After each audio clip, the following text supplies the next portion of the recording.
My name is Christine Blower, and I will be chairing the first part of the meeting, and then I will then hand over to the General Secretary of Liberation, Roger McKenzie, who will chair the Q&A. We've got lots of really interesting speakers, but even though they've got lots and lots to say, I'm going to ask them just to speak for 7 minutes so that we can get everybody in, please.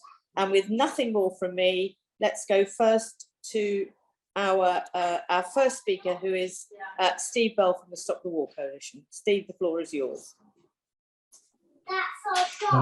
Thank you, Christine. The British government has supported the war on Yemen since its start. In 2015, the then Defence Secretary, Philip Hammond, stated that the British government would support the Saudi coalition, quote, in every practical way short of engaging in combat, unquote. Since then, the British government has enthusiastically endorsed the Saudi coalition's siege and war on the poorest Arab majority nation. It began by providing intelligence, arms, aircraft, and logistical support. It has placed military and British aerospace personnel in the Saudi command center in Riyadh. It has trained coalition members' personnel from their armies, navies, and air forces. It has placed troops inside Saudi Arabia on missile batteries. It has placed troops inside the Al-Sagheer airport in Mahra inside Yemen to aid militias in the south. Alongside this, it has offered political and diplomatic support. It argued against the establishment of an independent investigation into war crimes by the coalition. It supported an absolutely one-sided UN Security Council resolution in 2015. In its subsequent position as UN penholder for Yemen, it refused to promote an alternative political resolution for Yemen. Even as President Biden dabbled in applying pressure by temporarily suspending some arms sales to Saudi Arabia, the British government insisted on maintaining all sales. As the former colonial power in Yemen, Britain was evicted in 1967 from Aden and South Yemen by a popular uprising. Perhaps the depth of British government belligerence towards Yemen is nothing but the historic grudge of affronted white supremacy. Certainly, there is no benefit for the majority of people in Britain from the destruction of Yemen. In cities like Cardiff, South Shields, Liverpool, Sheffield, London, Birmingham, and elsewhere, Yemenis represent the longest standing Muslim and Arab communities. In the past 2 years, young Yemenis from the cities have led the peace movement in demanding an end to the siege and war on Yemen. As yet, our bipartisan parliament is not listening to young Yemenis, nor is our parliament drawing any lessons from 7 years of failed policy. Martin Griffiths, UN representative for humanitarian affairs, gave testimony to the UN Security Council a few days ago on March the 15th. He stated that 23.4 million Yemenis require some form of assistance. 19 million of these will go hungry, an increase of 20% over last year. He also drew attention to the fact that while food prices nearly doubled in Yemen last year, they will get worse, as Yemen imports a third of its wheat from Russia and Ukraine. The British government is aware of these facts, but it still believes that the Saudi and Emirati dictatorships are waging a just invasion and occupation of Yemen. In its defense, the British government likes to boast of its humanitarian concern for Yemen, a trait it shares with the US government. The UK government has given £1,087 million in humanitarian aid to Yemen from 2015 to 2021. In the same period, it has licensed the sale of at least £22 billion in arms sales to the coalition. This self-proclaimed humanitarianism involves trading 20 times over in weapons of mass destruction compared to instruments to alleviate human suffering. Nor is this improved. The US pledging event for Yemen on March the 16th was asked to raise $4.27 billion for 2022. It received commitments from governments for just 1.3 billion. This is a similar shortfall to last year when millions of Yemenis had Russians halved or withdrawn.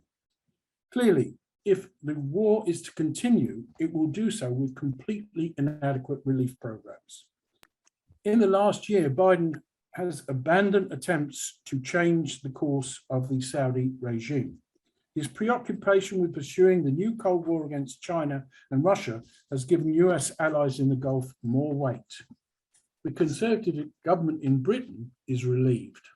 It wants to maintain its arms sales and trade deals with the royal oligarchs in the Gulf Cooperation Council. It also wants to play the role of US's heavily armed puppy. I hope you're winding up now, Steve. We recently witnessed an extraordinary spectacle. The Saudi and Emirati regimes are reported to have refused a call from Biden to increase oil production. With his tongue hanging out, Boris Johnson took a personal trip to the Gulf asking for increased oil production. Mohammed bin Salman turned him down flat. This was humiliation. Unfortunately, the official opposition in Parliament, Keir Starmer's Labour Party, is being entirely silent while Biden has made his U-turn. It then falls to the popular movement to step up opposition to war. The war remains committed to national and international action to end the war. We call for an immediate lifting of the siege, an end to arms sales to the coalition, and an inclusive political process for the Yemeni people. We thank Liberation for their hosting and contribution today to end bridge complicity in the siege and war on Yemen. Steve, thank you very much indeed. Thank you very much for excellent opening. Okay, we move now rapidly to Mahmood Al-Sagheer, who is the president of the Yemeni Community Organization in Germany. And I hope we've got,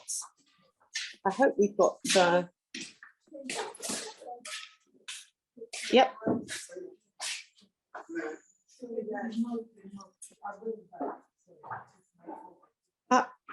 Yes. The floor is yours, Mahmood. We're very pleased to have you with us.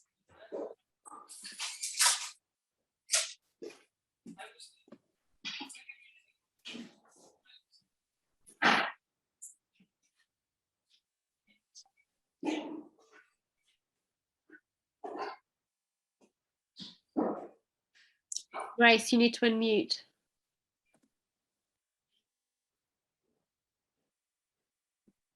I am unmuted.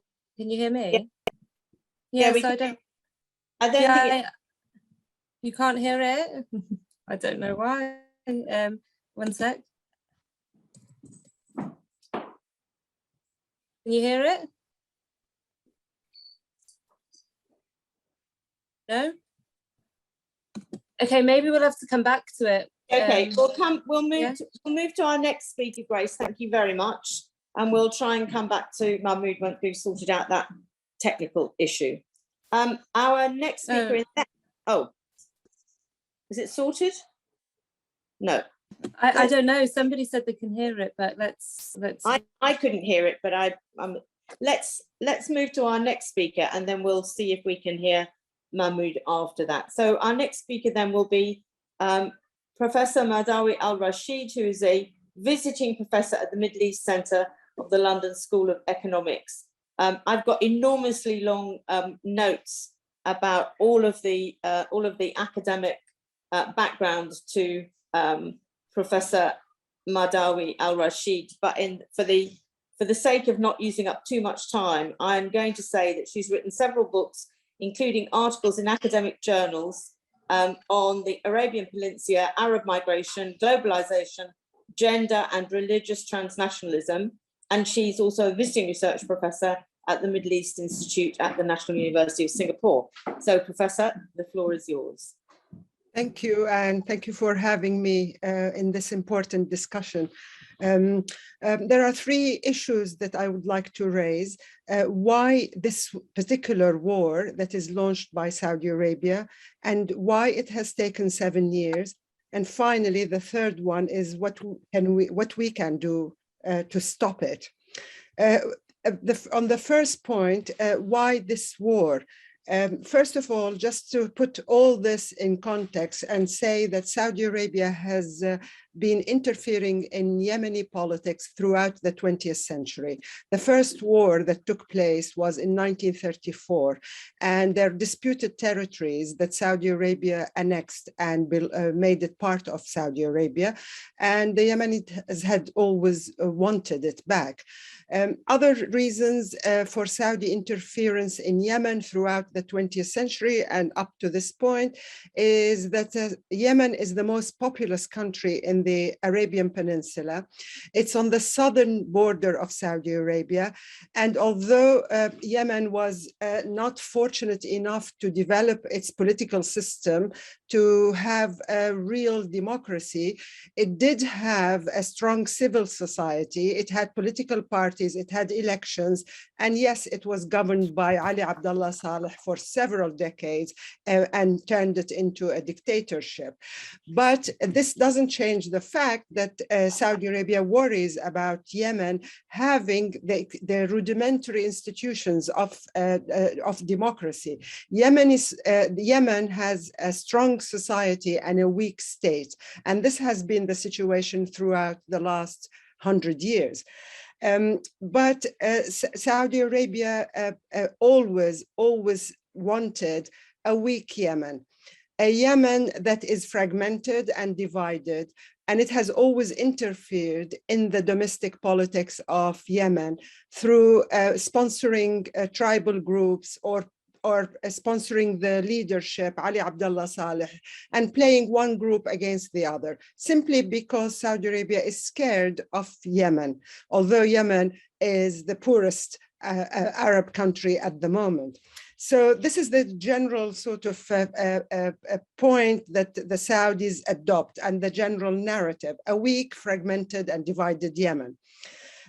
Now, let me just move very quickly to 2015 and why King Salman appointed his son, Mohammed bin Salman, as Crown Prince and also Minister of Defense. Mohammed bin Salman wanted to establish his credentials as an unknown young man and thought that this war on Yemen will be quick, swift, and it will crown him as the desert warrior, like his previous cousin in the 1990s, who claimed that he won the Gulf War when Saddam Hussein invaded Kuwait and Saudi Arabia invited 500,000 Western troops, mainly American troops, to liberate Kuwait. So he wanted to establish his credentials. The second thing that Mohammed bin Salman wanted was to have Yemen as a training ground for a Saudi army and air force that had not actually had the experience of combat. It had accumulated so much weapons and fighter jets and and training that had come primarily from the United States and from Britain, as Britain is the second country that supplies Saudi Arabia. It's the highest, second on the list. So Mohammed bin Salman wanted to see if the amount of weapons that he had accumulated and his predecessors are actually working, if they are in the hands of the Saudi army or military forces. So these are the reasons for Mohammed bin Salman to launch this war. There is a third one, and that is the claim to protect the southern borders of Saudi Arabia from Iranian expansion in the Arab world. And they didn't want a Hezbollah type of organization and military group on their southern border. So containing Iran and protecting Saudi Arabia. And the stated objective that we all heard was to return the Yemeni president, which is in the Saudi narrative, is the legitimate leader of Yemen, Hadi, to Sana'a after it was taken by the Houthis. So this is the sort of a combination of stated objectives under UN sanctions and approval by the US and Britain and other countries. But there are also the latent reasons for this war to be launched. So I move to very quickly to my second point about why it has taken 7 years. At the beginning of the war in March 2015, King Salman and his son belittled the Houthis and said that they are a bunch of thugs and they are going to finish them in a quick and swift war. I think most dictators think of war as very quick and they could score a victory and move on. But obviously this hasn't happened. So why hasn't Mohammed bin Salman, with all the weapons and the training that the Saudi defense forces had received from Britain, from the US and other countries, not scored that victory? There are three also reasons why. One of them is Mohammed bin Salman has the war continues simply because Mohammed bin Salman has unchecked power at home. He is not constrained by members of his own family, other royalty, who in the past had dealt with the Yemeni file, such as, for example, deceased Minister of Defense, Prince Sultan. It wasn't the prerogative of the king to deal with Yemen, but there was a sort of division of labor within the Saudi royal family, and the Yemeni file was held by one prince. Now Mohammed bin Salman controls every aspect, every institution of the state, the defense, the economy, the crown prince office, etc. And there are no other royalty that could put a brake on his ambition. So that's one of the domestic reasons. The second one is Saudi Arabia, as you know, is a dictatorship. Society is completely disenfranchised. There are no institutions, no political representation, no elected government, and no civil society. So since 2015, no debate was allowed about this war inside Saudi Arabia, and it was seen as a remote conflict that doesn't affect people's lives in the main urban centers where most Saudis live. But we have seen recently, only like a day ago, that Jeddah, the port on the western side of Saudi Arabia, had been hit by Houthi missiles. So the war had been remote, away from everybody, and in the absence of any kind of grassroots activism and debate about it, it continues without anybody able to contribute to the conversation about it and the futility of this war. In fact, it's a war that is impossible to win. And Mohammed bin Salman, unfortunately, didn't understand that or anticipate that. So that finally, and most importantly, the war enters its 8th year because there are arms supplies that continue to flow into Saudi Arabia. It's an opportunity for Western government, mainly US, Britain, France, and many others, in addition now to recently to missiles and equipment bought from China and other countries.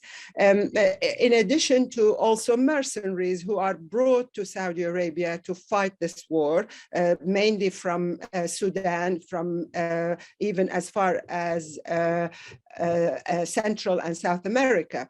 We know that the UAE has used Colombians in order to fight this war. Saudi Arabia has relied heavily on Senegalese and Sudanese soldiers to fight it. So as long as the international community, and specifically the countries that supply Saudi Arabia with training, directing its fighter jets and its missiles into Yemen, it is not gonna stop. And I'm just going to say just a second about what we could do. I think we, as active citizens, we need to keep the pressure on those governments that supply Saudi Arabia with arms, mainly Britain. If we're talking about Britain, we really need to put up the pressure on Boris Johnson. And as Stephen mentioned, you know, he was the second highest leader to visit Saudi Arabia since the murder of Jamal Khashoggi, the Saudi Saudi journalist in the Saudi consulate in Istanbul. President Macron of France visited Saudi Arabia before the Russian-Ukrainian crisis, and this was followed by Boris Johnson.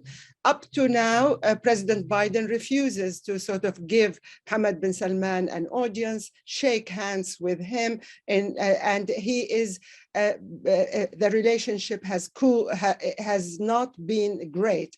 But Mohammed bin Salman remains defiant, as we see in his various interviews that he's given to Western media. When he was asked about his relationship with President Biden, he said he doesn't understand, and frankly, I don't care. And this crisis, the energy crisis that the whole world is going through, has emboldened him, has empowered him, because he knows that he holds the keys to the oil wells. However, these oil wells are now under threat by missiles, and the fires are burning in the western part of Saudi Arabia. The second, in addition to pressurizing the governments of these countries, what we need to do is also step up the pressure on cultural, art, and sporting activities that had rewarded Mohammed bin Salman by holding events, concerts, and races in the country. So in addition to the political pressure, we need to also reach out to all those cultural and sporting partners and make them endorse a boycott of Mohammed bin Salman, because simply by going there, holding events, they are saying that we don't care about his human rights records inside the country and his ongoing war in Yemen. Thank you.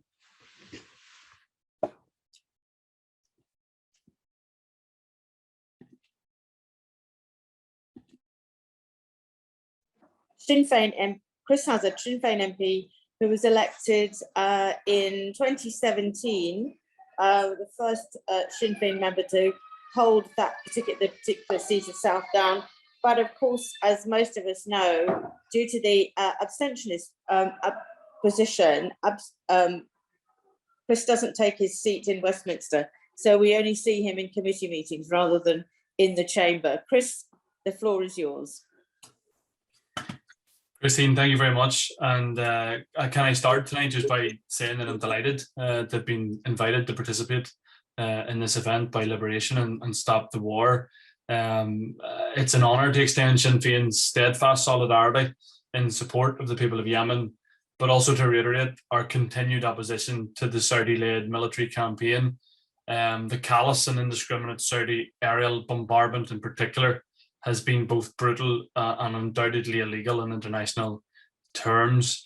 Away from the gaze of the Western world, nearly 400,000 people have died as a result of this war, including at least 10,000 children. You know, such an horrific and unjustifiable slaughter of innocents.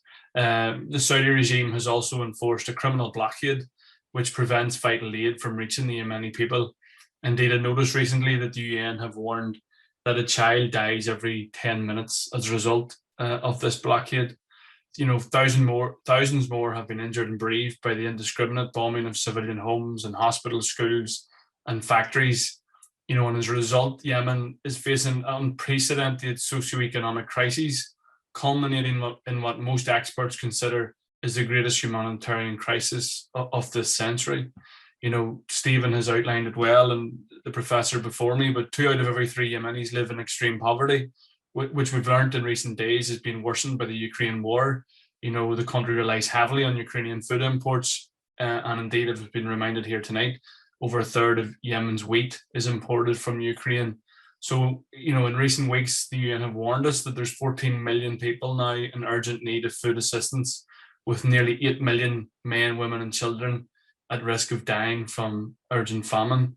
You know, it's a matter of moral responsibility, of human decency and compassion, of international solidarity, and of life and death that we support the people of Yemen urgently. You know, as a party, Sinn Féin have for some time now called for an arms embargo on Saudi Arabia. We've pushed both the British government and the EU on this matter. Certainly with regards to Britain, if the British government wished to posture in the international stage and present itself as a guardian of basic rights and democracy, and I know many people will laugh at that suggestion here in this particular call, but that work must begin at home. You know, the British government's endorsement of the brutal Saudi dictatorship is inexcusable. It's a state which stands as, you know, one of the worst human rights abusers on the planet, and they have to immediately cease their complicity in deepening the conflict and furthering death and destruction through their sales of arms to Saudi Arabia, including, most urgently, the unacceptable sale of British-made cluster munitions. You know, the Convention on Cluster Munitions, which was adopted in Dublin in 2008 and signed by 120 countries, explicitly bans the use of such cluster munitions, but it also commits all signatories to work to prevent their use by anybody else. You know, when cluster bombs pose a particular risk to children who are often attracted by their toy-like appearance and their bright colours. My party colleagues in Dublin have repeatedly appealed for the Irish Minister of Foreign Affairs to raise these issues with the British and Saudi counterparts and to inform them that the people of Ireland are totally opposed to Saudi Arabia's use of cluster bombs and their ongoing war in Yemen. Indeed, just on Wednesday in the Irish Parliament, my party colleague, Senator Paul Gavin, challenged the Irish government for their failure and deliberate refusal to speak out forcefully against the dictatorship in Saudi Arabia and the terror inflicted upon the people of Yemen.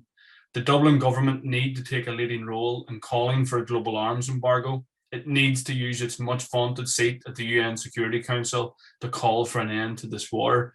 The shameful silence of our government in Dublin, just like the government in Britain, is inexcusable. Its repeated reluctance to condemn the Saudi dictatorship or even call for an investigation into blatant war crimes begs the question of why Dublin even sought a seat in the UN Security Council in the first place.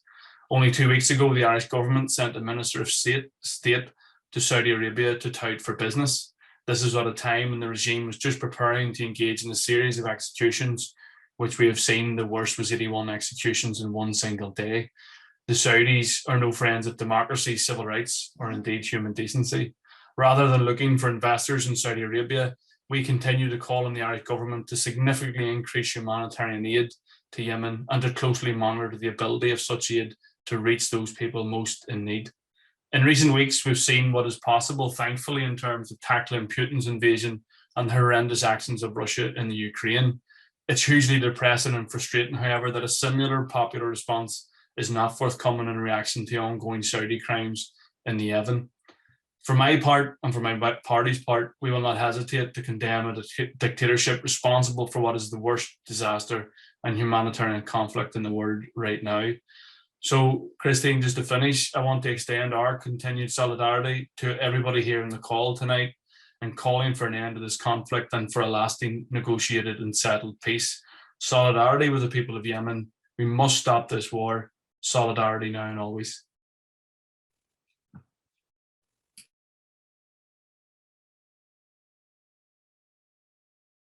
We can always rely on Chris to come and make a brilliant intervention when solidarity is needed. So thank you very much for being with us today. We now move to Kirsten Baze, who is going to speak to us from the Campaigns Against the Arms Trade.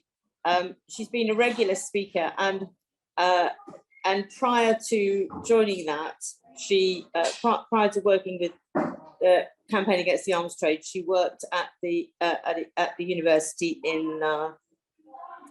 She was a university lecturer and she was deputy leader of Reading Council. So, Kirsten, over to you.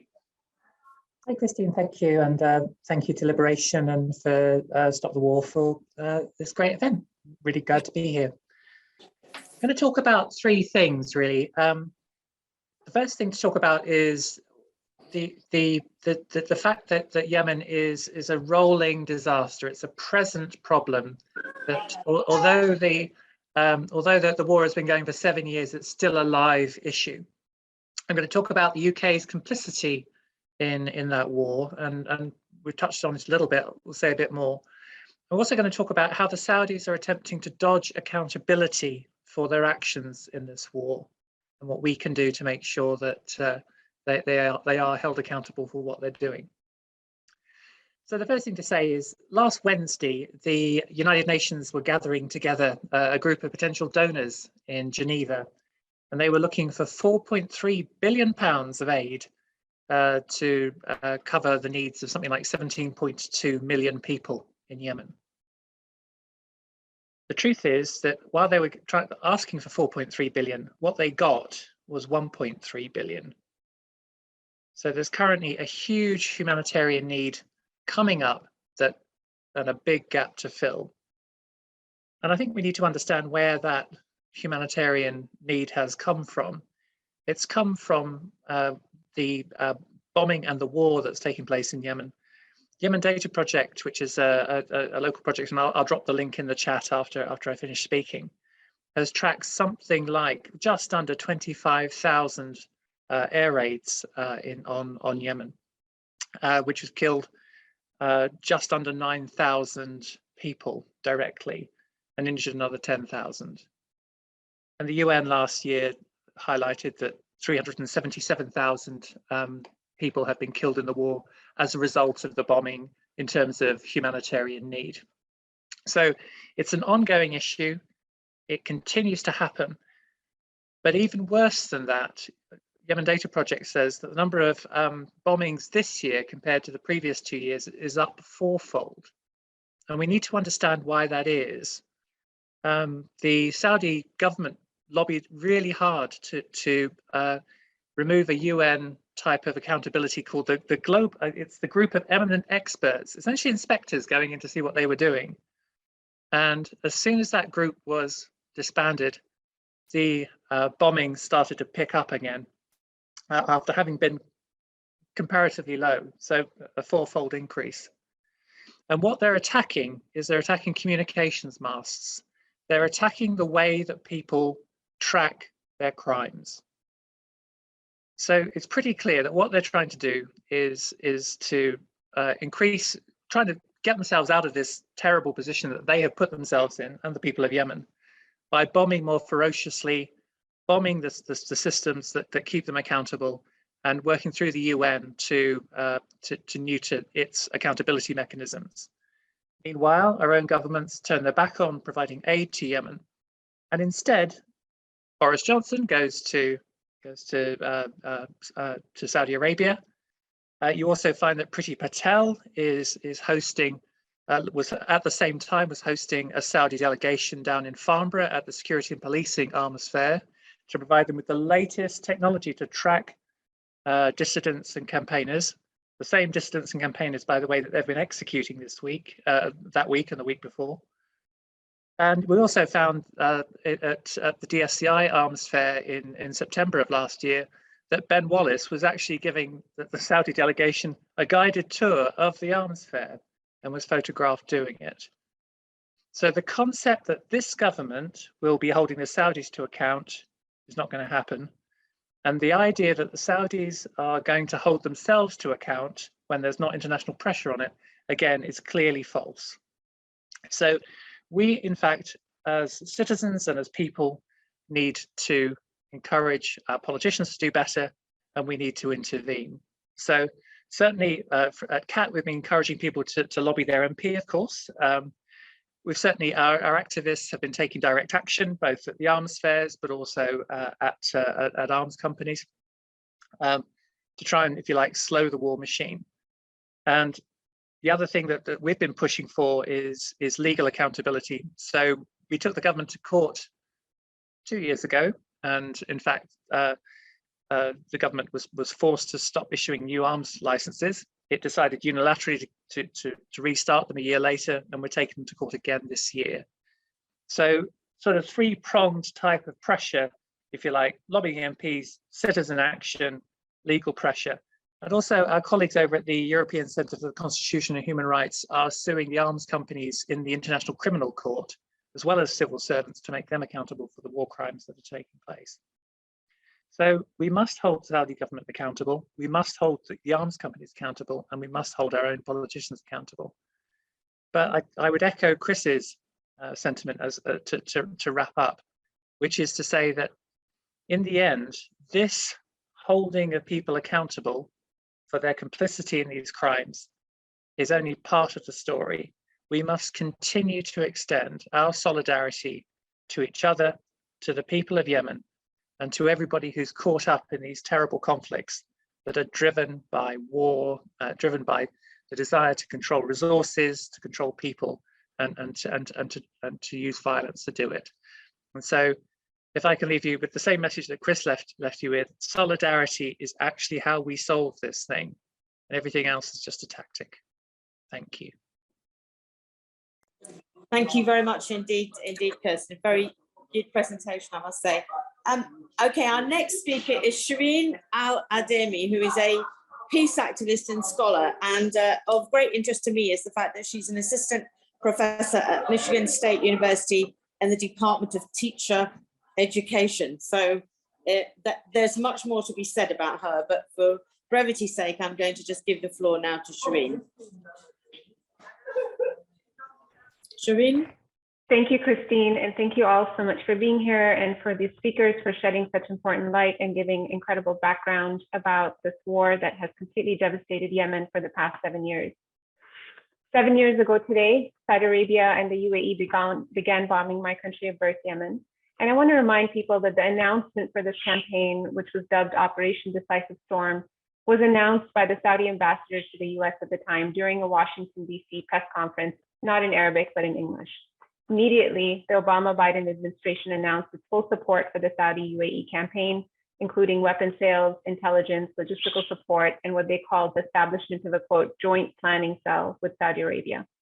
Within months, the war was turned into the world's worst humanitarian crisis, and not only because of the bombing, but also because of the land, aerial, and naval blockade that has continued ever since in the name of preventing Iranian weapons from entering the country. The bombing was described early on by a leaked UN report as targeting civilians in a widespread and systematic manner. These include targeting homes, infrastructure, food facilities, agriculture, and even school buses, weddings, and funerals. To date, at least 377,000 civilians have been killed. The blockade, on the other hand, has prevented fuel from entering the country, thereby shutting down essential needs such as hospitals. Half the country cannot access healthcare at all, while the other half are met with hospitals that are barely functioning at 10% capacity. Currently, a child dies of starvation every 75 seconds. And I encourage you to watch this painful yet incredibly powerful film called Hunger Ward if you want a snapshot into the horrors of child starvation and the heroic Yemeni healthcare workers trying to save their lives. And as you watch, I'd like you to remember that these kids are the ones lucky enough to find a hospital, while millions more around the country are starving and cannot access any healthcare. The other impact of the blockade involves preventing trade, which destroyed Yemen's economy, given that Yemen used to import 90% of its food needs prior to the war. Without imports and trade, 80% of Yemenis have been forced to depend on international aid, and even aid was used as a weapon of war, with Saudi and UAE continuously, repeatedly failing to fulfill their pledges to the UN World Food Program to cover the costs of starvation that they themselves have created in Yemen. And with the Trump administration going as far as cutting USAID to northern Yemen, where 70% of the population resides. President Biden, who is now the third US president to carry on the war against Yemen, is also threatening to place the Houthis on the list of foreign terrorists, which would entirely starve 70% of the Yemeni population. These war crimes continue to be perpetrated against the Yemeni people unchecked and with impunity. The Yemeni Revolution began in 2011 and is sometimes described as a failed revolution. I would argue that the revolution has not failed, but that Yemeni civilians have certainly paid the price for demanding a democratic state free from dictatorship, free from intervention. And it's not up to Saudi Arabia, the UAE, or the US to determine what's best for Yemen's future. It's up to the Yemeni population to choose their own course, and that's what we should all be demanding. So let's work to end our government's complicity in war crimes in Yemen. Like Trump, Boris Johnson has not promised to end UK support for the war in Yemen and has committed to support his Saudi and UAE allies. But here in the US, President Biden did in fact promise to end US complicity in the war, going as far as saying that he will end offensive operations in the war in Yemen. Unfortunately, this has been nothing but a rebranding of the war. While he introduced this dichotomy of defensive versus offensive weapons and intelligence and logistical support, I want to remind folks that all support for the war in Yemen is offensive. The blockade on Yemen is offensive. Choosing targets to help the Saudi and UAE coalition target sources is offensive. Training pilots is offensive. providing maintenance and spare parts to their aircraft as offensives. Our governments are not defending US and UK territory by bombing Yemeni children. Our governments have helped create the world's worst humanitarian crisis, and it's up to us to hold them in check. You and I have 30 million reasons to end our government's complicity in the war in Yemen. There are 30 million Yemeni men, women, and children waiting for their lives to resume. And as we speak, my relatives in the city of Hodeidah are going through yet another round of bombardment, which the press is often, unfortunately, continuing to frame as retaliatory. There is nothing retaliatory about this war. It's not a war. It's not a civil war. It's not even a war. So if you're in the US, please call for Congress to pass the War Powers Act to force President Biden to end his offensive war in Yemen. Please also call attention to weapon manufacturers like Boeing, Raytheon, General Dynamics, and Lockheed Martin, and others who've made hundreds of billions of dollars from this war, and whose bombs we continuously see with the serial numbers posted right on them. And if you're in the UK, please also hold your elected officials accountable for war crimes against Yemenis, and hold weapon manufacturers like Baze Systems accountable. And don't let people forget what these bombs do to civilians in Yemen. Thank you always for your continued solidarity, and may the people of Yemen live in peace, free from intervention, free from invasion, and free from blockade. Thank you very much.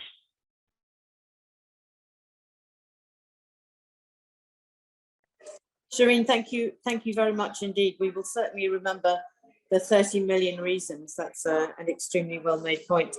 I believe we can now move to the presentation from Mahmood Al-Sagheer, and then we will go to Jeremy Corbyn. But I believe the presentation from Mahmood is now available. Yes, Grace? Yes, it should work this time. So guys, let's try. Perfect. Hello, my name is Mahmood and I'm from Yemen. I was there. 7 years ago, I was there. At 1 o'clock in the morning of March 26, 2015, Saudi Arabia, led by the coalition, started the war in Yemen. It was the first airstrikes that bombed Yemen, and later thousands of civilian areas. 7 years ago, I was there. I was in Sana'a, the capital of Yemen. I saw with my eyes airstrikes targeted civilians directly in different places in different times. Those airstrikes led to hundreds of Yemeni people's death. Many victims were children and women. 7 years ago, I was there. I am witness to the siege of the Yemeni people when they closed the international ports, including Sana'a airport, and preventing millions of Yemenis from their rights to have freedom of movement by the US-backed Saudi aggression coalition. 7 years ago, started a war in Yemen, just like what Putin did 1 month ago in Ukraine. The difference is that the international community, its institutions, and countries such as America and the European Union allowed Saudi Arabia to violate Yemen, which is also a member state of the United Nations, like Ukraine, and turn a blind eye to killing civilians and targeting infrastructures. King Salman is just like Putin, but he got the green light from United Nations and United States and European Union to go further in destroying Yemen and continuing the massacres of the Yemeni people. Their humanitarian situation in Yemen is an entirely man-made catastrophe. Exactly 7 years ago, the US-backed Saudi coalition began a series of war crimes and crimes against humanity that targeted the Yemeni people everywhere: homes, streets, hospitals, schools, and even wedding and funeral halls.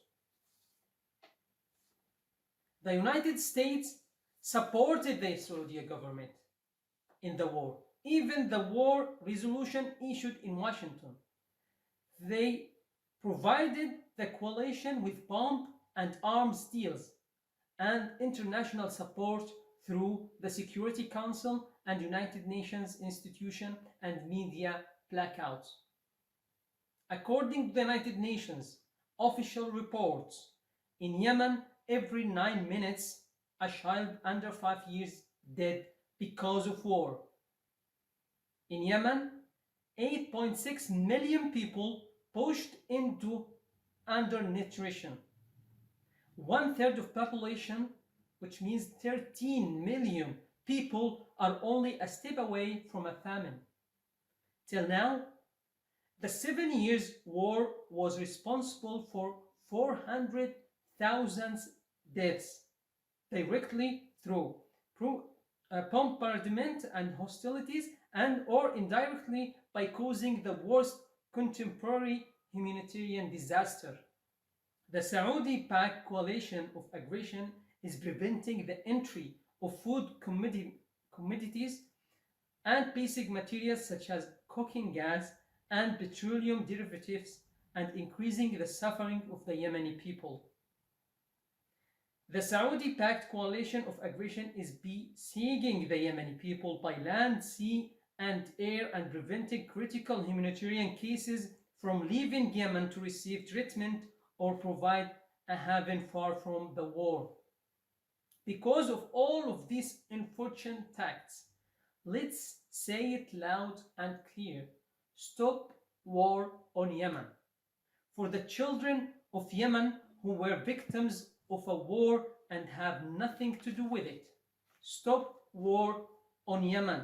For the children of Yemen whose schools and homes were bombed, who lost their families, stop war in Yemen. To stop the suffering of an entire nation that has the right to live like all human beings. Stop war on Yemen. What we could do to stop war in Yemen: demanding the lifting of the blockade on all Yemeni land, sea, airports, and the urgent delivery of humanitarian aid to the people who are suffering from starvation. We must expose the war crimes and crimes against humanity committed in Yemen in the media. We must demand that all countries and individuals involved in war crimes in Yemen be prosecuted and referred to the International Criminal Court in The Hague. The demand to stop the export of weapons to the countries of the Saudi coalition that are used directly to kill the Yemeni people. All governments that are silent and inactive on the Yemeni issue must be confronted. Unfortunately, the end of the war does not mean the end of the tragedy in Yemen. At each home, there are victims who we won't forget, and wounded who will carry their wounds to the future as a witness of the crimes of the Saudi aggression. The sacrifices of our people to defend the homeland will remain in the memory of every Yemeni. We have mercy on every martyr and victim during the 7 years of the sake of Yemen. 7 years ago, I was there, and after 7 years, war still there. And I'm here to say clearly, stop war on Yemen. Stop war on Yemen. Thank you.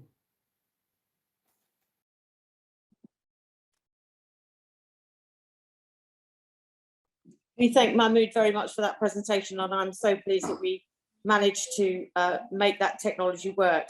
I'm now going to extremely briefly introduce our next speaker, who is our last speaker, and I'm then going to hand over to Roger McKenzie, who will chair the second part of the meeting.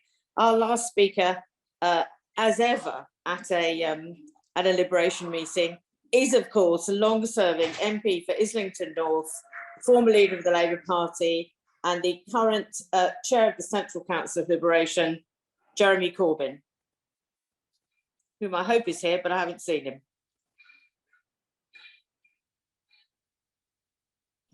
Christine, yes, thank you. I'm here. Hello, Jeremy. Thank you very much. I've got to go now, but I'm leaving you in the capable hands of Roger McKenzie.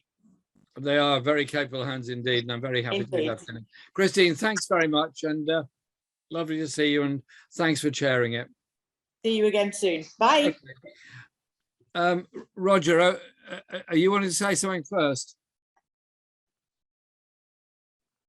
No, mate, you fire away. I'll come in after you. Well, thanks, Roger, and thanks everyone. I caught the last last two contributions to the meeting, and so I hope I'm not repeating things that have already been said. Just to put the Yemen war in its context, it's now gone on since 2015, as others have said, exactly 7 years. And during that time, there have been tens of thousands of casualties. 20 million people are in need of food support, and the country is being routinely bombed by Saudi Arabia, which is very generously supplied with a very large amount of weaponry from Britain and other countries, and the UAE are also involved. So this coalition that is bombing Saudi Arabia is well supplied with weaponry from Britain and other countries. And that is brought about, obviously, destruction and the worst humanitarian disaster anywhere in the world. Large numbers of refugees, mainly fleeing to neighboring countries, and no obvious end in sight.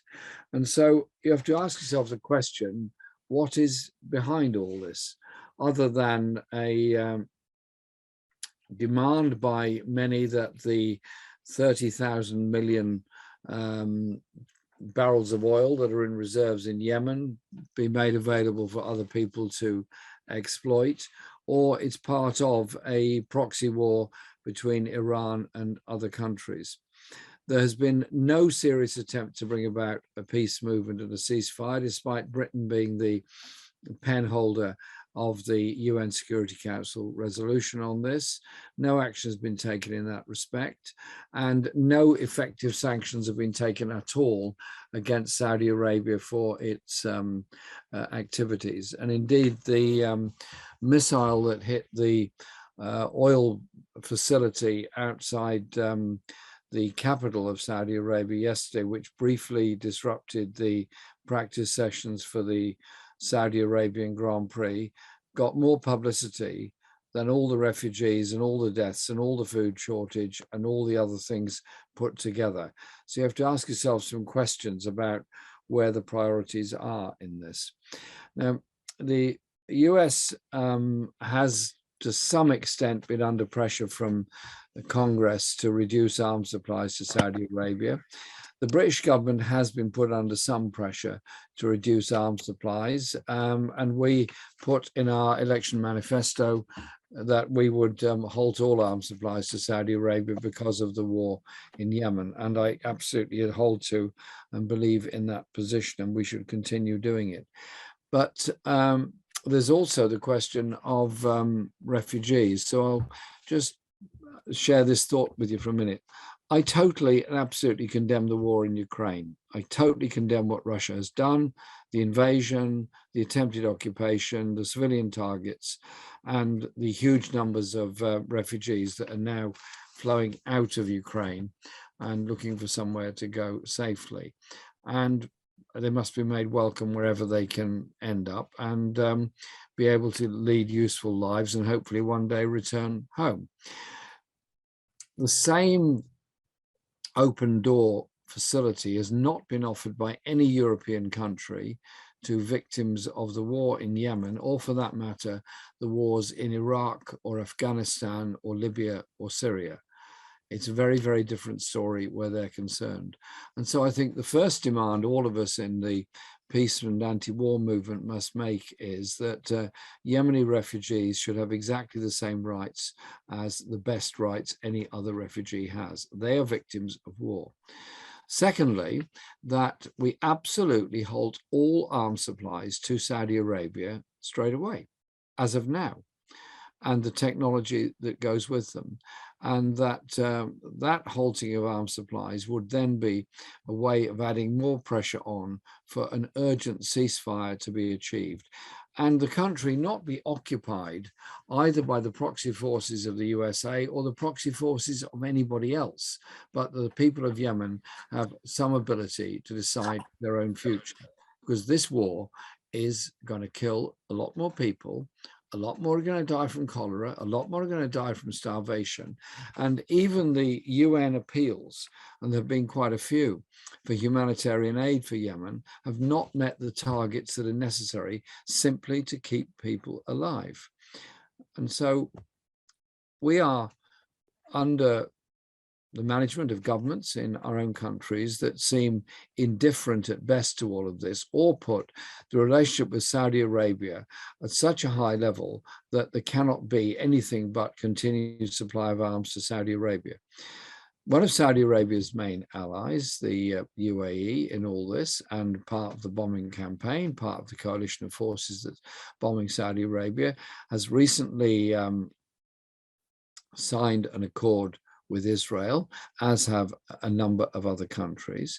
And I believe there is a factor in that the sharing of technology, of weaponry and so on will make the situation worse in Yemen than it is, even worse in Yemen than it is at the present time. However, slightly optimistically, in the fallout of the war in Ukraine, the interesting thing is that the Western governments, particularly the United States and most of the European governments, have suddenly realized that if they're not going to buy gas, oil, or other minerals from Russia because of the sanctions that have been imposed on Russia because of the war in Ukraine, then they're going to have to get, in the short term, oil from somewhere else. We can't go completely over to renewables and sustainable energy all in 6 months. It just doesn't work like that. It will take years to move away from the high dependency on oil. And so suddenly the US is starting talks with Venezuela and with Iran. Now, I hope that in these talks that take place with Iran, I hope we revisit the Iran nuclear deal, and that will bring about a lifting of the sanctions against Iran and a human rights dialogue with Iran. I also hope that this will lead to an urgent ceasefire in Yemen, so that there can be a process by which the people of Yemen decide their own future, their own form of governance, and the relationship with neighboring countries. And so holding this meeting tonight on Yemen, 7 years on from the start of the war, is very, very important.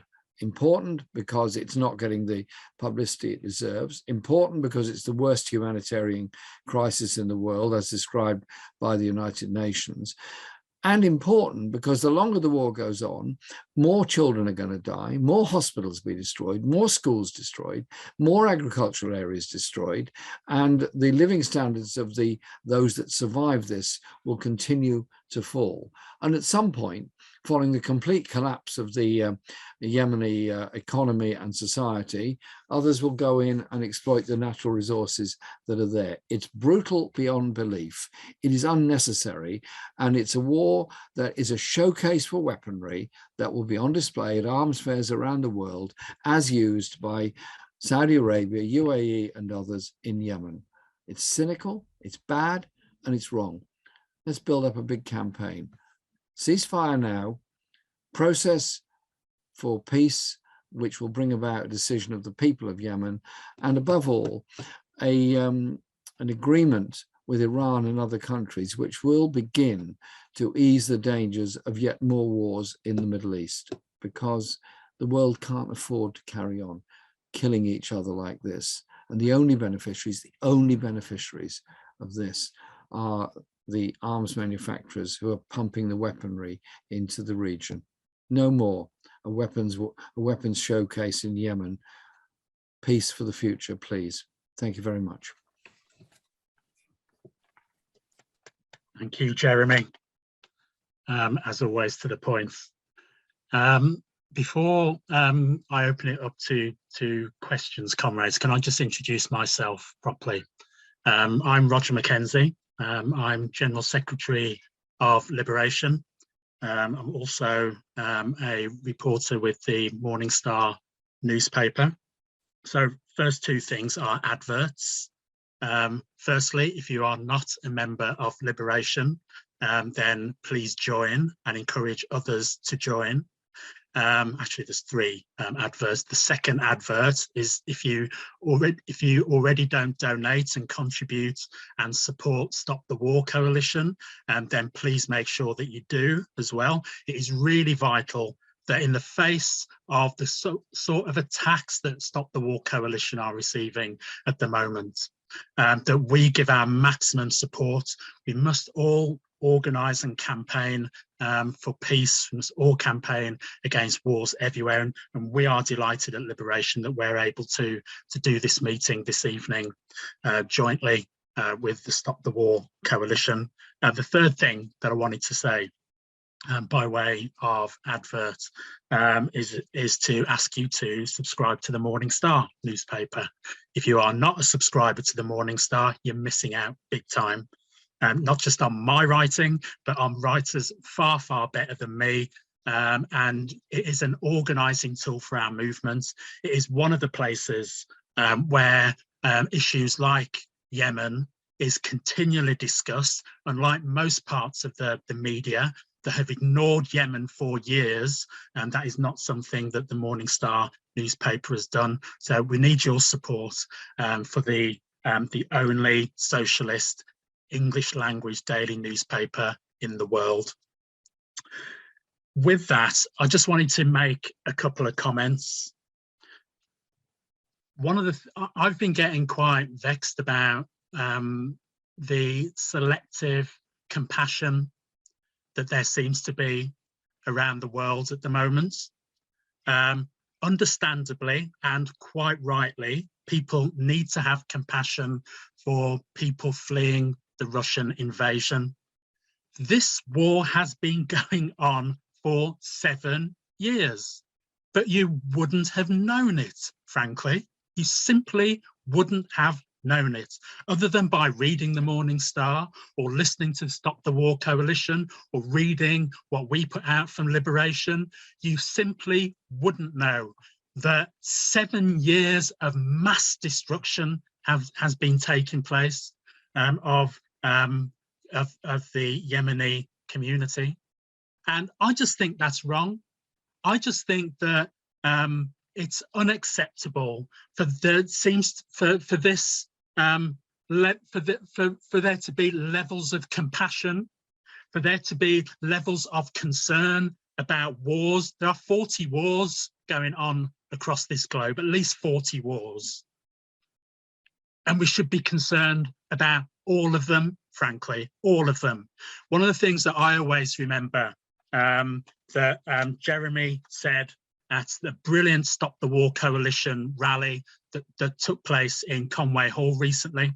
And Jeremy said that at the end of all conflicts, the leaders of nations will always sit down and make an agreement of some kind.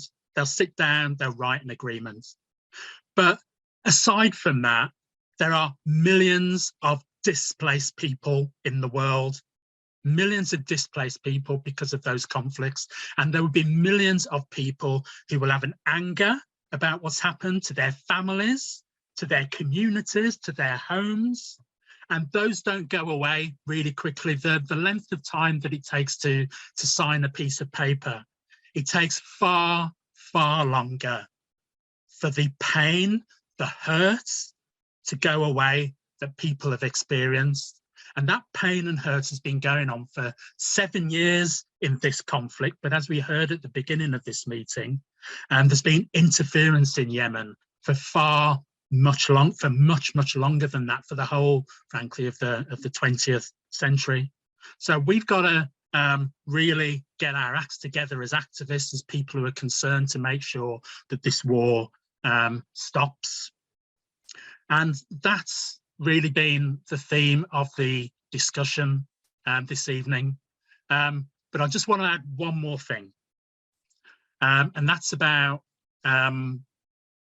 why this selective compassion. Well, I think we can't rule out, as some people have done when I talk about this, they rule out, this can't possibly be anything to do with racism. And frankly, I've had that all my life, where people tell me this can't possibly be to do with racism when you raise issues of racism. And I think we have to treat this seriously, that when people say that they are being treated differently in Yemen from anywhere else, including in terms of what they're entitled to as refugees, when the whole language in the UK is changed so that people from Ukraine are ostensibly talked about as evacuees now and not really refugees, then I think we have to call it out for what it is. And I don't think we should be shy about it. I think we should be upfront and clear about our condemnation of double standards. So those are my few words. We're going to go to some questions. We've had a few questions in, and I'm going to try and just group a few of these together. There's a couple of themes that have come out of some of them. One of them, and I'm putting this to any of the speakers who want to kind of contribute, the speakers that have spoken so far. I will give a little bit of a chance later on if you've got time for other brief contributions from other participants as well. But one of the themes that's come out from a few questions and indeed was raised in a couple of the contributions was about sporting boycotts.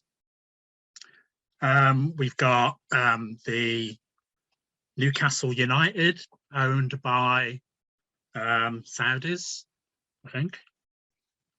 Certainly people involved. We've got Saudi Grand Prix tomorrow, I think. We've got World Cup. You know, Saudis are qualified for the World Cup, apparently. I'm being told, Barry tells me. What is our position, folks, on those sorts of sanctions, those sorts of boycotts? What are the views of the speakers? Jeremy, do you want to come in first? Thanks, Roger. I couldn't agree more with what you've just said in your introduction about the gradation of compassion. As you say, the war in Yemen's gone on 7 years, and most of our media have hardly reported it at all.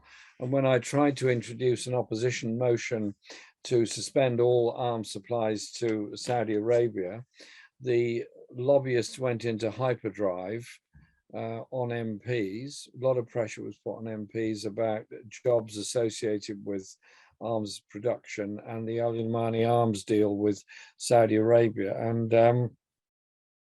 the biggest rebellion I ever faced within the Parliamentary Labour Party was over arms to Saudi Arabia, which I wanted to stop sending there at all. So the pressure is absolutely huge. The specific point about the sports boycott, Lewis Hamilton, to his absolute credit, and Sebastian Vettel, to his credit also, have both spoken out about human rights abuses in Abu Dhabi, but also in Saudi Arabia. And Lewis made a very strong statement saying he didn't want to be there, he'd rather not be racing there, and he was shocked at human rights abuses. And then it was a very, after the attack on the oil facility, there was a meeting with Formula One last night. A very interesting BBC report on it said that Formula One drivers agreed to go ahead with the race tomorrow. Sounds very reluctantly, because there was apparently a meeting for 4 hours about it. And they eventually agreed to go ahead on the basis of assurances received. But there was also a very interesting uncommented upon fact reporting that it had been said that the Formula One teams would have difficulty removing their cars and equipment from Saudi Arabia if the race didn't go ahead.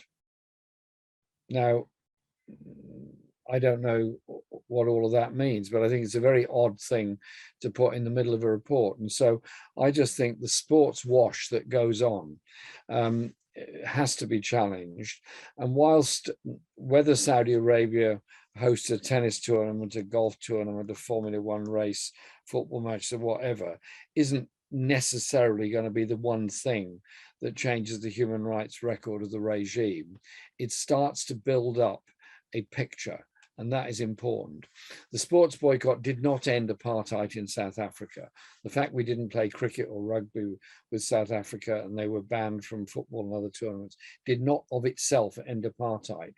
But it certainly aided the concentration of a lot of people in South Africa as to why their country could not take part in international sporting activities. And so I think sports wash, which is what Formula One race is all about, has to be challenged. And that's why I sent this social media message out last night in support of what Lewis Hamilton said.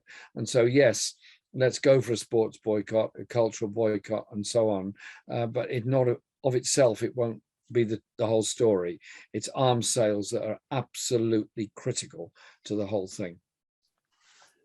Thanks, Jeremy. I'm going to bring Shireen in maybe for a comment on that, and then I'm going to maybe touch a bit more on the arms stuff and come to Kirsten after that. Shireen. Sure. I agree with everything that's been said so far. I do think that any kind of boycott, and whether it's in sports or, I mean, there's no way to not get Saudi oil. But if there's a way to boycott Saudi products, I personally have, boycotted even visiting the UAE and Saudi Arabia. And I think all of this is important. But I struggle with this question because I'm sitting here in the United States and I'm paying taxes and I live in a democratic country. And my country is just as responsible for bombing Yemen as Saudi Arabia and the UAE. And so here's the struggle. The people of Saudi Arabia haven't chosen their government. The dictators get to decide what's going on there. They get to bomb Yemeni civilians with impunity. Here in the West, in the UK, in the US, we continue electing people into office who continue bombarding Yemeni civilians. The war in Yemen cannot continue to this scale without without US and UK weapons, without US and UK intelligence, without their training, without their logistical support, without intelligence, without diplomatic cover. And so we are just as complicit as these Saudi and UAE regimes. And I do encourage people to really think of that as well, while we're also boycotting goods and sporting activities and all of these events that are taking place in Saudi and the UAE. Thanks, Shireen. So if I can come to you, Kirsten, because one of the kind of central kind of parts of the discussion, I think quite rightly this evening, has been about the role of the arms trade, really, in all of this. So, I mean, what do you think? What is it practically that we can do? I mean, in your presentation, you made some suggestions about the kind of three kind of things that we can do. What is it that people on this call could practically go away and do to try and influence the arms trade, close down the arms trade, I think? Well, there are, of course, a number of things that people can do depending on their circumstance. If they live near an arms factory, or if they live near an arms trade event, such as the arms dealers dinner that was taking place this week, I would encourage them to organise against those events, try and get inside, try and disrupt them. Anything that the arms companies are doing is likely to be something that we would like to stop. And certainly in the case of BAE Systems, they're hugely complicit in the war. We tend to realise that there's been something like £23 billion worth of weapons sold to Saudi Arabia during this war, and the vast majority of those have come from BAE Systems. So targeting arms companies or focusing campaigns on arms companies certainly can help. But as I would certainly say that that's only got to be part of the story. I think the other part is, in the end, we're in a democracy. We need democratic accountability. Direct action is brilliant, but it needs to be tied into insisting that our democratic representatives step up. And Jeremy highlighted just how disappointing it was that so many Labour MPs were, and let's be honest about this, they were nobbled by BAE Systems. Yeah, it was obvious what was going on. And some of the other companies as well, but especially BAE Systems. So I think, you know, we as campaigners and as citizens, we need to be as effective as the corporate lobbyists, because unlike the corporate lobbyists, we actually vote for and support our MPs, you know, assuming that the party is one that we support. So I think for me that is the other part of it. And absolutely, if people got a few pennies to contribute to whatever legal cases are going on, love it. But I think definitely taking action against arms companies, lobbying your MPs, two really quick actions that people could do. Thanks, Kirsten. Is there? I mean, just a question. I mean, in terms of those the legal cases, is there a crowdfunding kind of effort for that, or is there a way of people being able to contribute towards those cases? At the moment, the CATS case is currently funded. There's structures around this kind of thing. So right at the moment, we're, you know, for the next steps, we have funds. The International Criminal Court, really, International Criminal Court need to actually pick up the prosecution, pick up the allegations that actually, you know, prosecute. So there's not much to be doing there. But I think definitely keep an eye, because, as I say, you know, the legal route has to be a part of what we do. As campaigners as well. And again, crowdfunding has helped get us where we are in terms of the legal case, and it may well come up again as we go into the next stages. Thanks, Kirsten. Steve, do you want to jump in? Yeah, just to refer to the earlier discussion about sports washing. Shortly before Christmas, Stop the War supported a demonstration outside the Premier League, which was originally organised by Yemenis and Bahrainis. People probably know. Bahrain itself was invaded by Yemen in 2011 when there was a people's uprising there. So we joined Bahrainis and Yemenis who organised the meeting to protest that Saudi Arabia is not the responsible owner for Newcastle United. I think the value of such actions is not that they will shake the world, but that they are popular issues which one can have a certain impact upon. I think the need for stepping up our campaigning in general, whether it is around particular issues or just simply organising local activities where you invite someone from the Yemeni community, invite someone like Madawi Al-Rasheed. Madawi is a Saudi exile. You have to understand the incredible courage of the Saudi exiles in standing up to the Saudi regime. We need to hear their story. They're opposing this war, and it's not a small thing. So we can organize local meetings and should be doing that to put pressure upon our local politicians as well as the national politicians, because unfortunately, there is very little pressure upon British politicians at the moment, and that's our responsibility. That is what we have to turn around.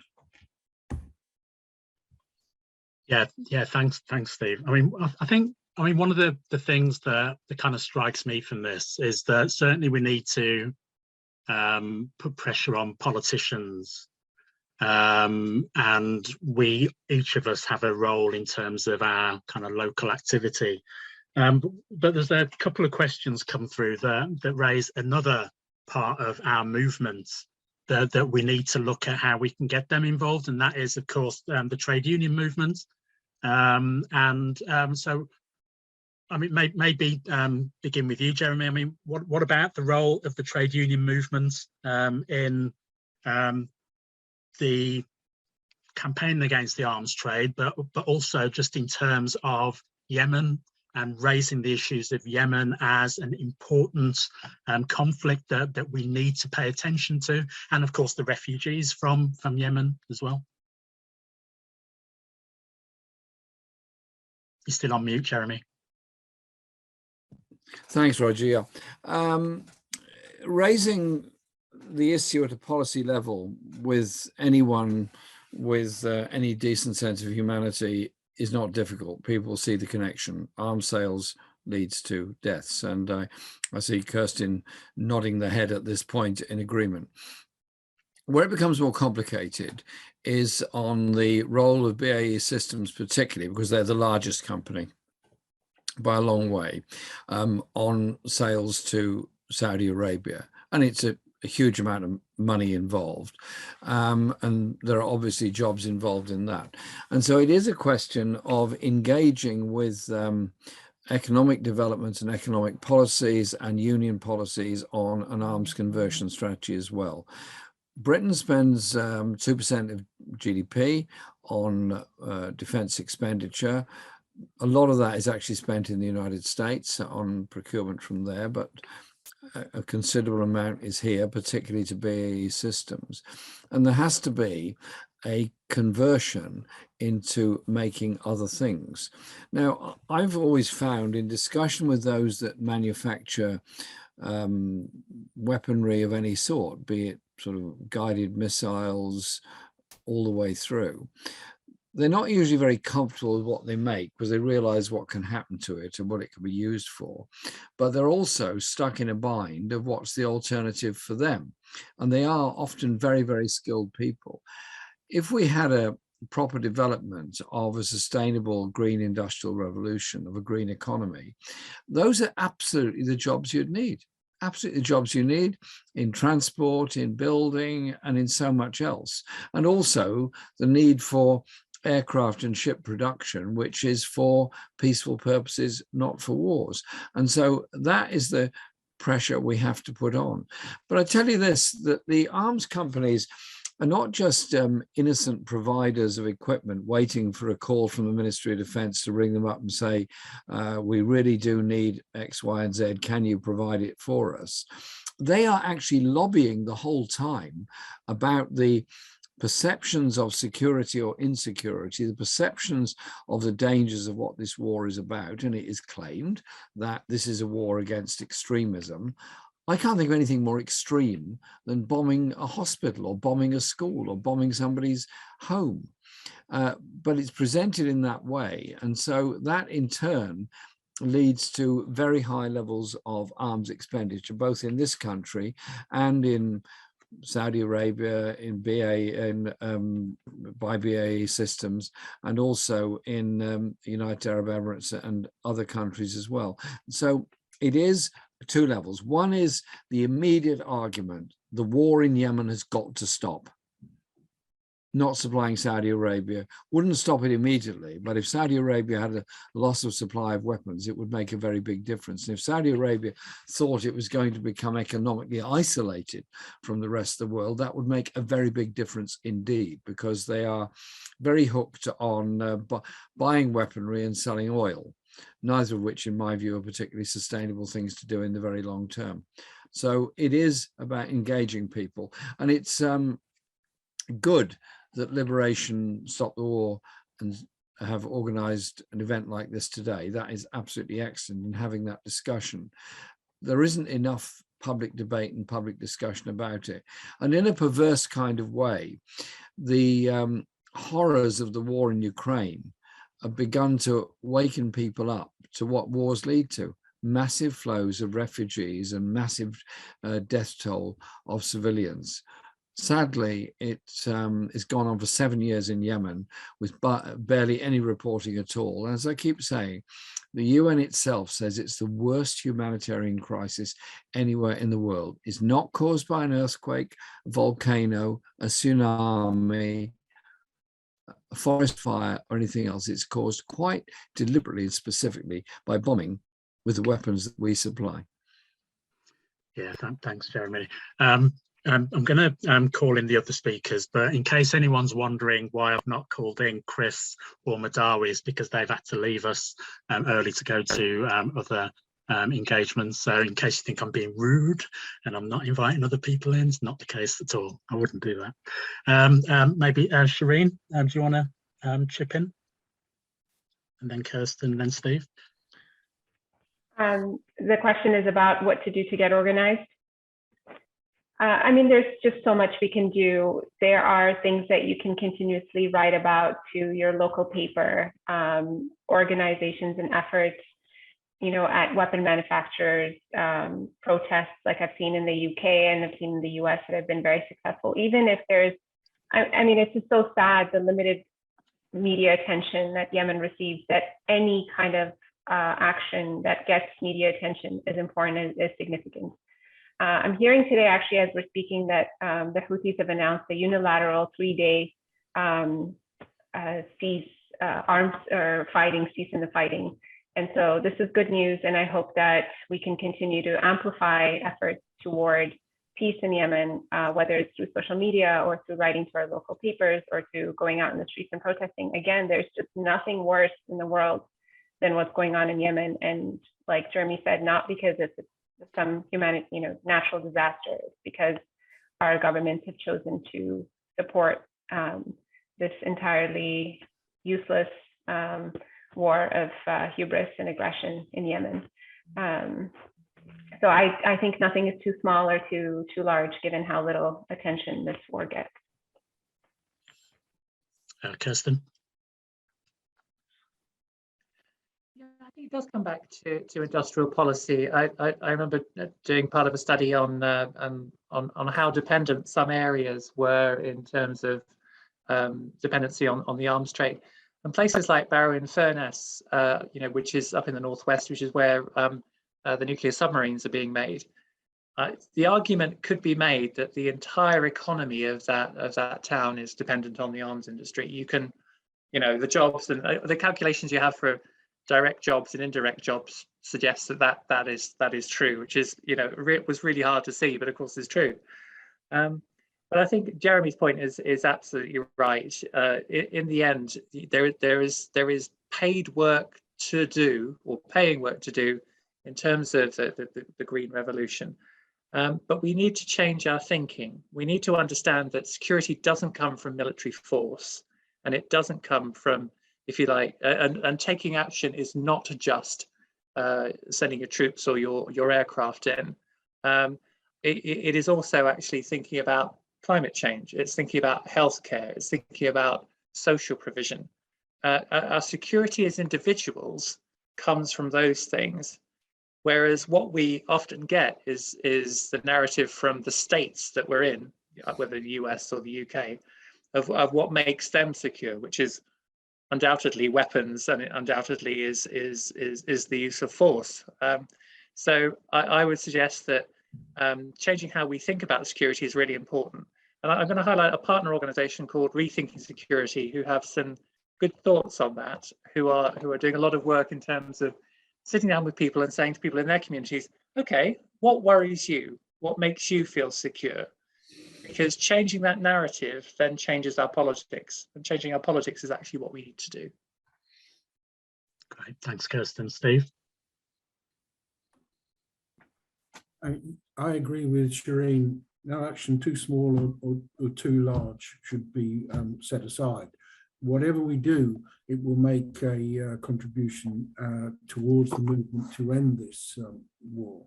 We are all part of a network, whether it is our family, our faith community, our union, our political party or community organization. Take the discussion and take the issues into those networks and organize. We have to step up our work around this, because 7 years is too long, and we are now in the 8th year. We've begun the 8th year now. This has got to be the year when we bring it to an end. I'm sure Liberation has certainly stopped the war's national office will provide you with materials and assistance in any activity that you want to engage in around this. And there are plenty of speakers who can educate the people who are interested, who want to get active on this question. Together we can make a difference, so let's make that difference. Thanks, Steve. I know that sometimes it feels as though there's just so much going on. It's just so difficult, and it's just too much, basically. But I think one of the things that I've learned from history is that nothing changes unless we make it change as working class people. Basically, we have to do the organising. We have to be the ones to make the difference. The line that I always say in my speeches, so as I'm not giving a speech, and I'm just going to say it in this bit of the meeting anyway, is that we are the ones that we've been waiting for. There isn't anybody else who's going to kind of do this for us. It's always been down to us. So if we want to see the end to wars, it's going to have to be us again, who make the case and go out into communities, go out into workplaces, convince people that peace is the way, that those people who want to attack CND and want to attack Stop the War, for standing up against war in Ukraine and war everywhere else, that we have to be the ones to go out and make those arguments and say that that these people are right to stand up for peace. And people will always try and deflect us, won't they? Because they always do. They always say we're wrong, we're we're giving power to Putin or whatever. We just have to keep arguing for peace, I think, because I think it is really the only way. I want to, I don't know if Chris Nynham can hear me, but I wanted to give Chris the opportunity maybe to say something about the teaching today, because I think one of the things that we can do is learn from each other. And I mean, I wasn't able to get there today, but I understand it was a really well attended event and some brilliant speakers. And I just think the more of those sorts of events that we can do to learn from each other, exchange ideas about what we can practically do, not just a talking shop, but things that we can do from these meetings, seems to me to be a worthwhile thing to do. So, Chris, are you able just to give us maybe a bit of an update from today's teaching? Yeah, certainly. Thanks very much, Roger. And thanks to Liberation for co-hosting or for having the initial idea for putting on this meeting as well. And I think it's, it's been a great meeting and very, very interesting. Thanks to all the speakers. Clearly, this is a central issue. It's something we've been campaigning on for a long time, since the very beginning of the war. And in a way, as some of the contributors have said, it has a very important place now, because it is something that is being completely forgotten, completely suppressed in the mainstream at a time when the whole of the world's attention is focused on another war with a different dynamic. And so it's very, very important, not just because of the anniversary, but because of that, and because of the importance of the issue itself, that we carry on campaigning over the issue of Yemen. We had a kind of teaching event this afternoon about the war in Ukraine, but we talked about Yemen as well. We talked about the record of the West and NATO more generally in it as part of the discussion. And obviously, it was very well attended. It was very encouraging that there were so many people who came along. And I mean, I obviously can't describe all the discussions. We had a whole range of speakers from, we had Vijay Prashad was there. We had speakers from Ukraine and from Russia, and a British-Ukrainian speaker as well as a whole number of others.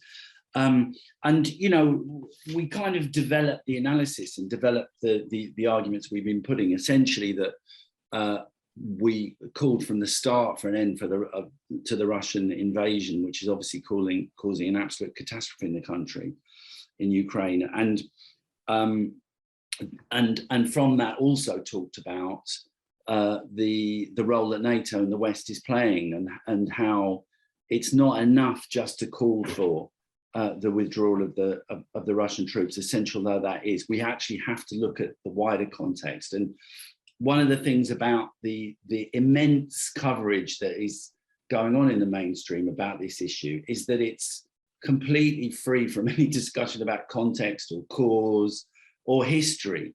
And we're trying to rectify that really and put it in context and show that the eastward expansion of NATO over the last 30 years has played a very, very important role.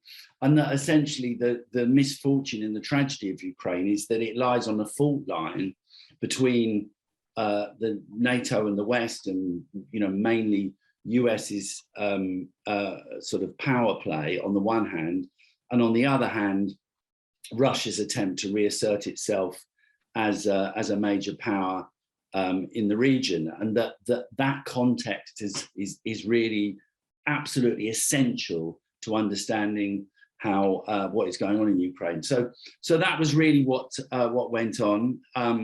We'll be putting out all the sessions on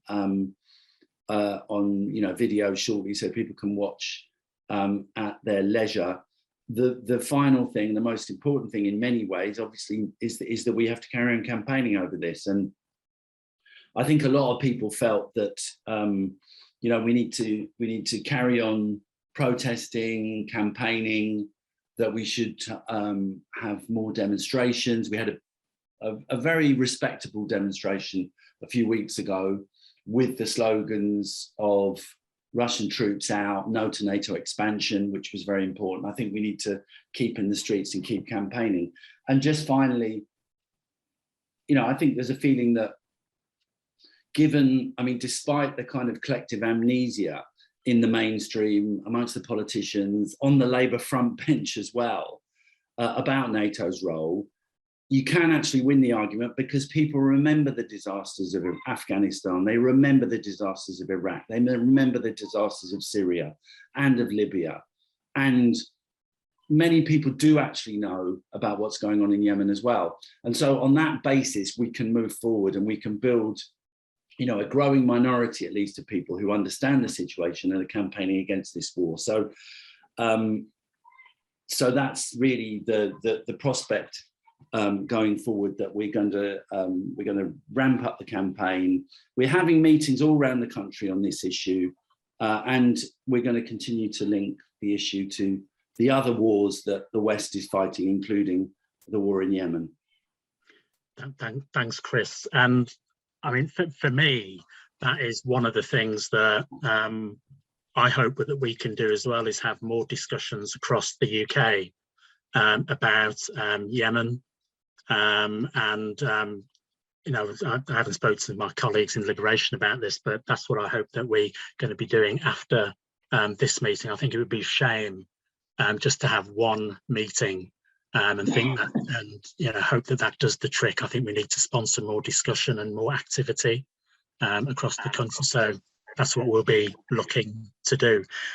What I'm planning to do now, folks, is that I've had a specific question for Shireen, which I'm going to read out for her, but then I'm going to give each of the other speakers an opportunity for 2 or 3 minutes just to kind of wind up final comments, and then I'm going to do a kind of wind up to the meeting, if that's okay with everybody. So I've been sent this one, Shireen, and asked to read this out for you.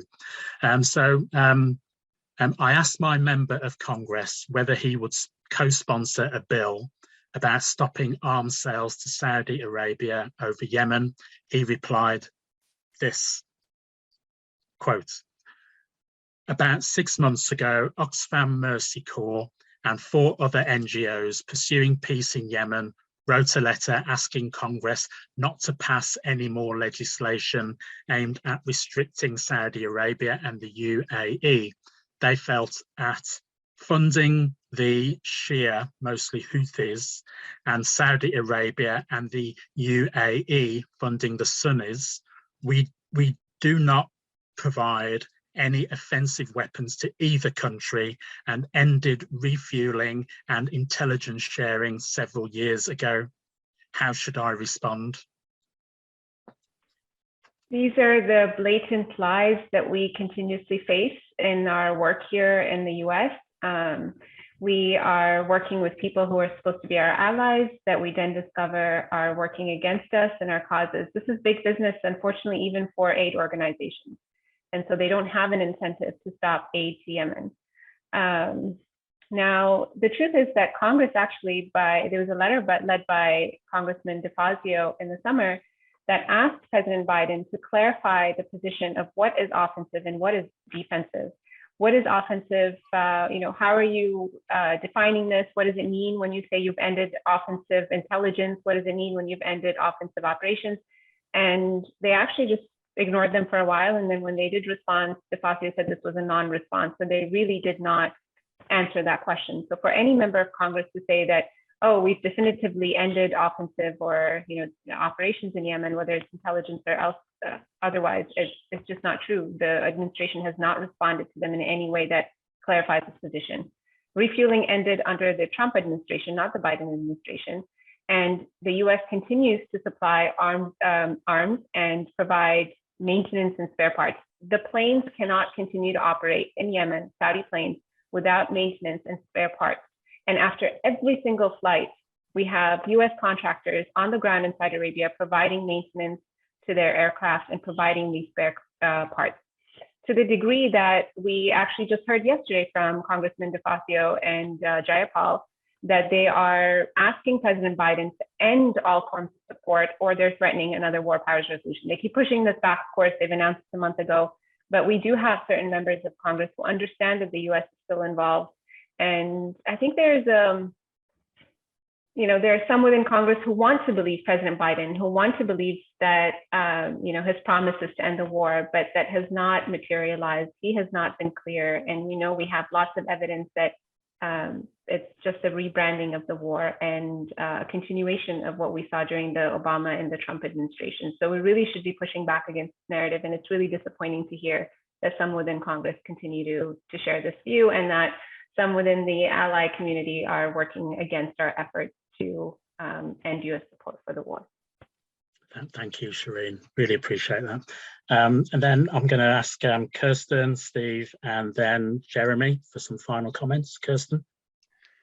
Yeah, I would say you could probably do something every day to resist the war in Yemen. Into the chat, I've dropped a couple of links to Mwatana, who are a human rights group based in the country, and also the Yemen Data Project, where you can find out what's actually going on from people who are living it and who can see what's happening. And as I say, if you follow ourselves, CAT, or if you follow Stop the War Coalition, or a number of peace groups have been standing in solidarity with Yemen today, so you can see them all on the Twitter. Keep getting the word out. Keep just every day, just do something. Check what's happening with the casualty figures. See what the latest report is. Write to your MP. Look at the ICC, or as I say, climb over the fence at Wharton and try and stop the plane taking off with all the weekly flights for the components. Whatever it is you've got the energy to do, we can all do something every day to just make that little bit of a difference, because in the end, it's a lot of little differences that will actually add up to a big difference, and that's what we need with the war in Yemen. Thanks, Kirsten. Appreciate it. Steve? Yeah, just 2 points I want to make. Firstly, this is an asymmetric war. The idea that there's some equal or balance is completely untrue. British politicians are trying to convince us that Saudi Arabia is under some terrible and consistent attack and needs to be defended. A Saudi spokesperson in December last year, just a few months ago, said that their estimate was the Houthis, or Ansar Allah, have launched 430 missiles, 851 drones since the start of the war, killing 59 civilians. Terrible things, any civilian death. But it works out at one attack a day, right? That's it. In comparison, we are talking about the Saudis with one of the most sophisticated air forces in the Middle East, overwhelmingly supplied by Britain and the United States, which have conducted 24,000 air raids. Each air raid will involve probably a number of planes and a number of separate strikes, because that's the way they define an air raid. And tens of thousands of civilians have been killed by those. So this is not a balanced war. And the other thing is you have to grasp what must outrage us and make us motivated to act is the extraordinary hypocrisy of the British government. The Yemen funding conference, Britain committed to £89.3 million this year towards Yemen. That is less than half towards humanitarian aid that Britain was contributing as recently as 2020, less than half. Meanwhile, you have the Britain's ambassador to the UN can get up and talk at the UN about the need to address Yemen's funding and say things like, and this is a quote, the United Kingdom calls on all donors, including those in the region, to step up. Now that is the conventional hypocrisy of British intervention and British foreign policy. They are asking others to step up to address the humanitarian crisis while they are fueling it by supplying weapons and supporting the siege of Yemen, and not even meeting their own criteria to step up, because that 89 million is more or less what they paid last year, despite the worsening of the humanitarian crisis. They're not going to do it. We have to get on and press them. Thanks, Steve. And Jeremy. Thanks, Roger, and thanks everyone for being on the meeting. It's lovely to see Ray Street at the meeting and the comment she put in about media reporting and the role of the Morningstar in making sure that we actually understand something about the Yemen is important. And I just wonder if you made the point earlier, Roger, that there were 40 wars going on around the world. It'd be sort of quite interesting if a paper, the Morningstar would be ideal, of course, could do a sort of weekly summary of all 40 of the wars, just a line or two on each one. So we begin to understand the totality of what's going on in the world. Because if I walk down my street now and said, what wars are going on in the world, everyone would say Ukraine. Yeah. I'm not sure how many of them would talk about any other conflict. Some might talk about Yemen, but not very many. And it's just understanding that. And then you begin to understand the size of the arms trade and the money that it makes. And I think it was Glenda who put a very good question in about the arms sales for defensive purposes only, because that is what the law says in Britain, and there is the quadripartite committee on arms sales in the House of Commons, and I have struggled with them on various occasions about selling weaponry to various countries, Saudi Arabia, of course, Israel and others. And it's always worth pursuing that. And I know the legal action that Kat did was very, very important and very powerful in this. And so the point that Kirsten was making about all actions help something in the totality of it. The legal action itself isn't going to stop the war. The sports boycott of itself isn't going to stop the war, but the totality of all these things begins to make a massive difference. And the last point is, because really at the heart of all this is Britain's relationship with the UAE and Saudi Arabia. That is fundamental to the whole question of the war. Fundamental is the issue of oil purchases from Saudi Arabia. I'm not sure what that noise is. It's either a whistle or a cat, I'm not sure. It's absolutely not my cat. It's very quiet at the moment. but it's absolutely fundamental to so much, and that is about fossil fuel dependency, which is beginning to change. Hello. Can everybody go on to mute, please, if you're not Jeremy Corbyn or me? Thank you. Go on, Jeremy.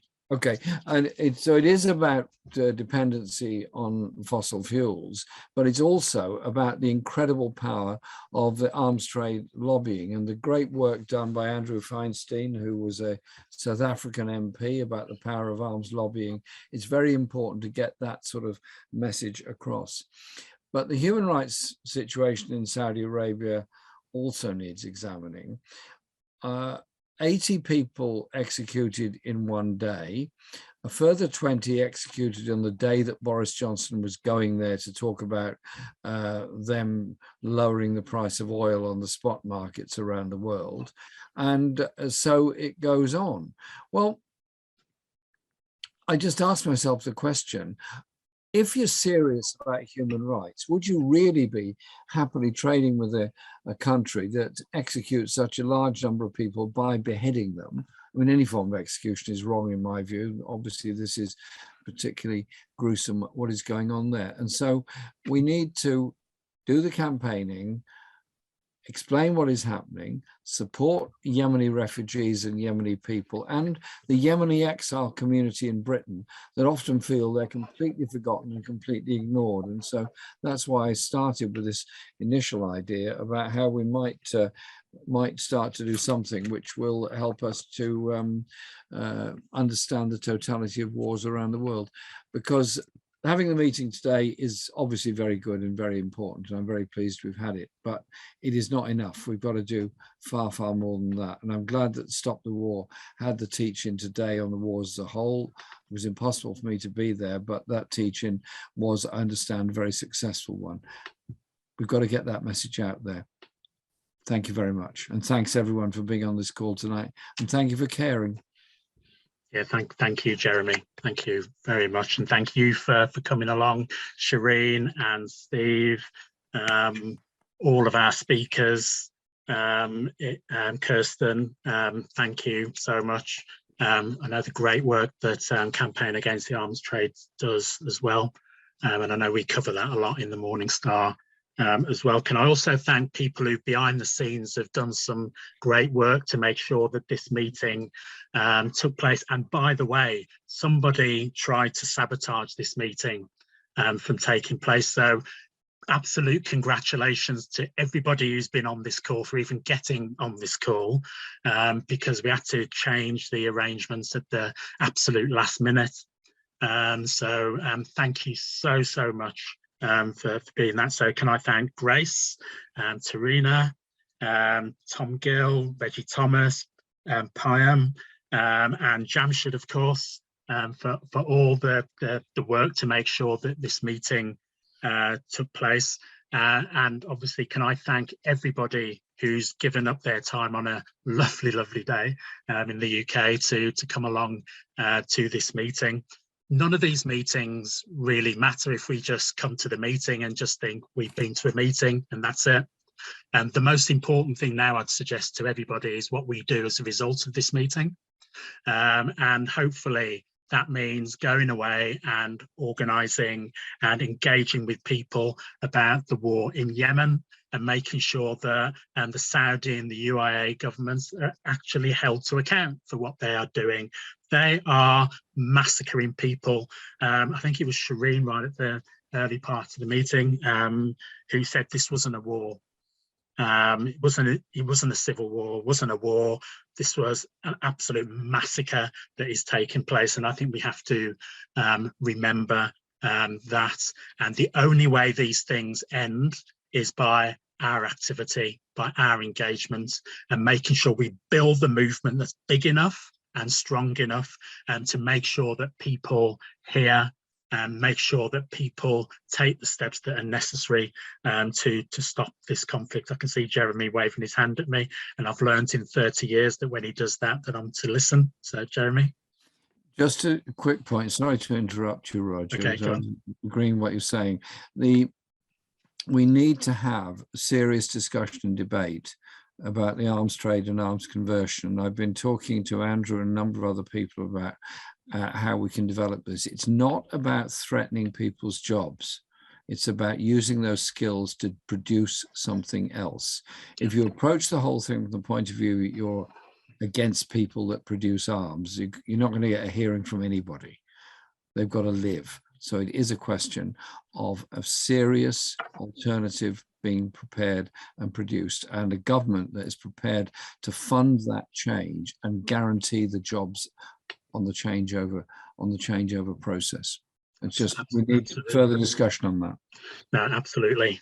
Couldn't agree more. The final thing I'll say is I think Jeremy's idea to do a regular update or a regular log, if you like, of what's going on in the conflicts around the world, I think that's a really good one. I'll put that to my colleagues at the paper if they don't do it, which I'm sure they will actually, but I'll write something about it anyway. And we can do something on a regular basis about that, because I do think it's important.